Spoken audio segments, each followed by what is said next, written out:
The stories of Mahabharata, retold by Sudipta Bhaumik.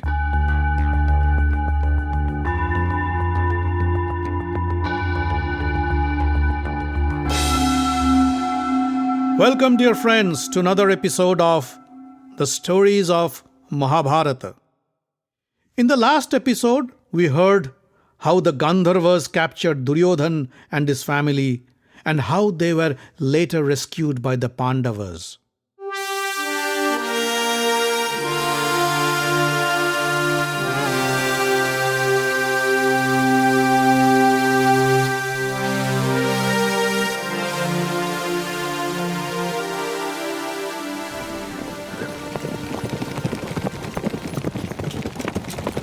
As the royal convoy trudged towards Hastinapur, Duryodhana sat still in his chariot with his head held low. He could have tolerated the crushing defeat in the hands of the Gandharvas, but being forced to accept the pity of the Pandavas was worse than death. Bhim and Arjun must have been laughing when Yudhishthir asked Chitrasen to release him. Duryodhana couldn't look up to their eyes, but he felt the generosity of the Pandavas was laced with pride and arrogance. It would have been better if the Gandharvas had killed him. Duryodhana could hear the men and women who had accompanied him on his journey singing in praise of the Pandavas and their glory. He couldn't take it anymore. He called out his charioteers to stop the caravan. The convoy stopped, and the surprised men watched Duryodhana step out of his chariot and walk away. They were at a loss and didn't know what to do. Shakuni, Dushasan, and his brothers got off their chariots. They too were depressed, but now they were worried about Duryodhana. Karna had joined the caravan some time ago, but he was too ashamed to show his face to Duryodhana. He felt guilty for deserting his friend in the battlefield and couldn't gather up the courage to face the humiliated prince. Dushasan came up to him and said, "Karna, go and talk to him. I'm afraid brother Duryodhana might do something terrible." Karna was reluctant, but then he felt he had to compensate for his earlier behavior. He went to Duryodhana, sat next to him and said, "My dear friend, we are both lucky to have survived those mystical Gandharva soldiers, and we are lucky to meet again. Those dreadful creatures chased me and almost killed me with their poisoned arrows, and I was forced to flee the battlefield. Trust me, I was planning to come back with a larger army and rescue you from those devils. But I was late. I am happy to see you and your brothers have won the battle and returned in one piece." Duryodhana looked up at Karna. His eyes were red and tears rolled down his chin. With a hoarse voice, he said, "Karna, you know nothing of what happened. We were defeated and captured by the Gandharvas. We were bound in chains and shoved into iron cages like animals. And you know who saved us? The Pandavas. Bhim and Arjun defeated the Gandharva army, beat up Chitrasen and brought him to Yudhishthir on his knees. Yudhishthir ordered Chitrasen to release us. When Chitrasen told Yudhishthir that we had come to Daitavana to enjoy the misery of the Pandavas, I felt like dying in shame. It was so humiliating, so disgraceful. I should have killed myself right then. But enough is enough. I cannot bear this anymore. I won't go back to Hastinapur. I don't want to be the king anymore. Dushasan, you go back and become the ruler of Hastinapur. I would sit here and fast until death."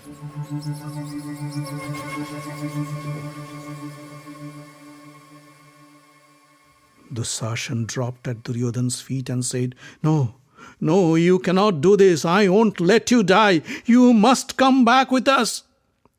Karna said, Dear friend, why do you feel so bad? Once in a while, even an army general might get conquered and captured by the enemy, but then again rescued by his own army. The Pandavas are your subjects, your servants. To rescue you was their duty. You should not feel ashamed about that. But Duryodhana was adamant. He turned away and looked the other side. Shakuni held his nephew Duryodhana's chin and turned it towards him. You fool, look at me, he said. I have made you the ruler of Hastinapur, made you the wealthiest and the most prosperous king in the world. Now you want to give it up all and die? Well, an easier way would be to make it up to your cousins. Give the Pandavas back their kingdom and their wealth and make peace with them. That should make you and your people happy, right? But Duryodhana was in no mood to appreciate Shakuni's sarcasm. He was hell-bent on ending his life. He asked his brothers to leave him alone. Then, after saying his prayers, he lay down on a straw mat to fast until death. That night, Duryodhana had a strange dream. He saw a ferocious-looking creature grab him and drag him to the deep underground. There, the demons gathered around him and said, O great King Duryodhana, it is a sin to commit suicide. You have to spend an eternity in hell. Your dynasty would be disgraced. So give up your idea to die. You have been created by the grace of Lord Shiva. Hence, you are not a mere human being. You are a superhuman. We, the evil spirits and demons of the dark, are here to help you. During the war, we will possess the bodies of Bhishma, Drona and Kripa and make them abandon their compassion for the Pandavas. They would become merciless and kill your enemies like flies. The spirit of the evil Narakasura would possess the body of Karna and fight Krishna and Arjuna on your behalf. We would deploy thousands of ferocious demons and Rakshasas as the sons of the Karmi to fight on your behalf. Soon, you would be free of all enemies and rule the world as an emperor. So throw off your Malaise, go back to your kingdom and prepare for the war. Duryodhana woke up with renewed vigor. His dream made him regain his confidence. He felt he would soon prevail over the Pandavas. He went back to the convoy and said, Let's go back to Hastinapur. Karna, Dussashan and the others were ecstatic with joy. Karna said, I am glad that you have got back to your senses. My dear friend, death cannot solve your problems. Stay alive and you'd be victorious. I promise you, I'd kill Arjun and take your revenge. Duryodhana smiled and mounted his chariot, and the convoy once again rolled towards Hastinapur. When Duryodhana and his entourage arrived in Hastinapur, Bhishma received them. Duryodhana bowed down to touch his feet. Bhishma picked him up and said, Duryodhana, I had advised you not to go to the Daitavana forest. You ignored me and paid the price. Your friend, the mighty Karna, abandoned you and fled the battlefield. Without the Pandavas, you would have been dead by now. They rescued you and restored your honor. Now do you understand who's your real friend? It is still time. Give up your evil friends and make peace with the Pandavas. Duryodhana and Shakuni laughed and went inside the palace, ignoring the old man. Bhishma looked at them sighed at their ignorance, and muttered in a low voice, "You fool, you will never learn."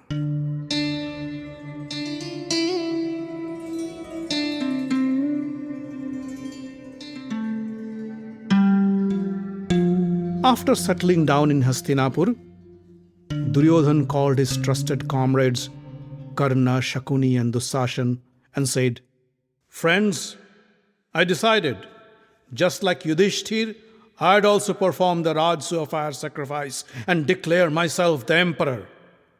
What do you think about that?" Karna was ecstatic. "My friend, you are the most deserving king to perform the Rajsuya. I will always be at your side and destroy any king who defies your claim to the emperorship." Shakuni said, "Well, Rajasuya Yagna is no simple task. You remember? The Pandavas had to cross many hurdles to conduct the ceremony. You must consult your priests and your advisors." Dusashan fetched the chief priest of the palace. Duryodhana asked, "O priest, I wish to perform the Rajsuya.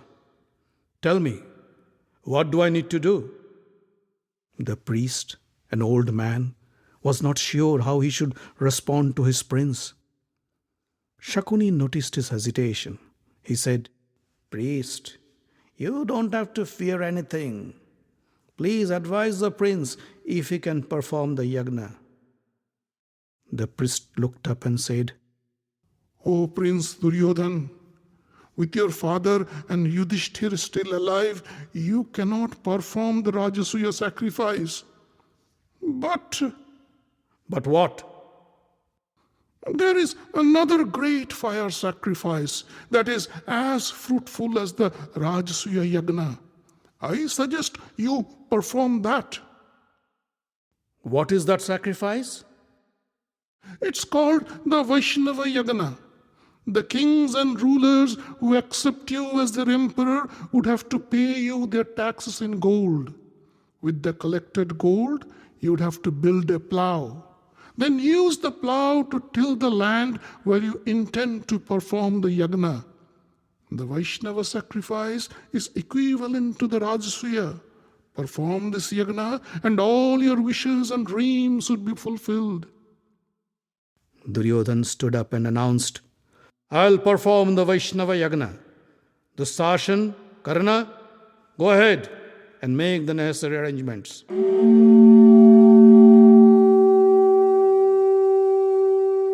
Dhritarashtra was happy with Duryodhana's decision to conduct the sacrifice. He ordered his ministers to spend generously for this great ceremony and not to spare any expense. With great pomp and grandeur, the Kauravas began their preparation for the Vaishnava Yagna. Messengers were sent to all the kings and Brahmins to invite them to Hastinapur palace to take part in the proceedings. Dusashan called a messenger and said, "Go to the forest of Daitavana and invite the Pandavas and his accompanying Brahmins. Tell them, Duryodhana is conducting the Vaishnava fire sacrifice, which is as glorious as the Rajasuya." The messenger went to the Pandava residence and conveyed the message.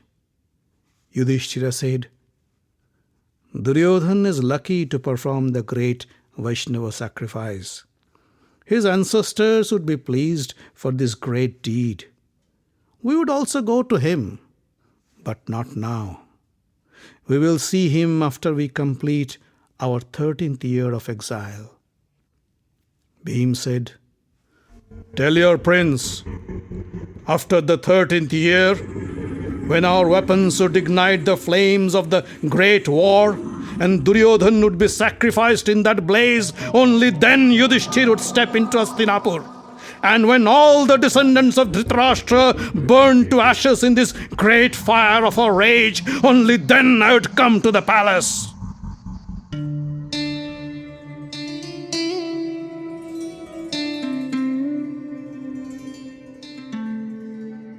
Duryodhana concluded his fire sacrifice without any unpleasant incident. But the event was not without its critics. Some fastidious king said, "Well, this ceremony was nothing compared to Yudhishthir's Rajasuya." Some Brahmins agreed. "Not even close," they said. Duryodhana's friends tried to please their prince. They said, "This fire sacrifice of yours has surpassed all. We have seen nothing like this. You have shown the world that you are the best."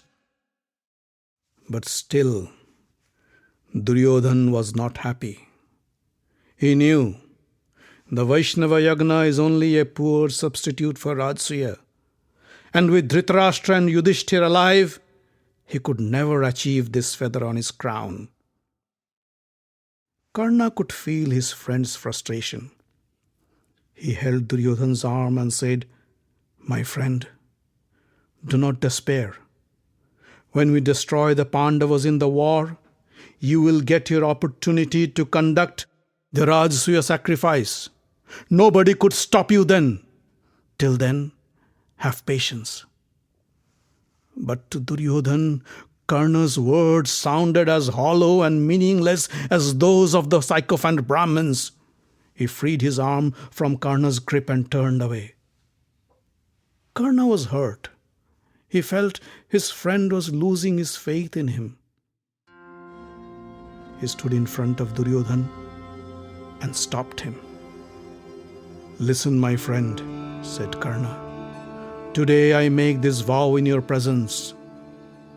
Until I kill Arjun in the battlefield, I won't wash my feet. I won't eat meat. I won't drink wine or any other intoxicating drink. And I wouldn't turn back anybody who asks something from me." Duryodhana looked at his friend, and a smile lit up his face. And Karna sighed in relief.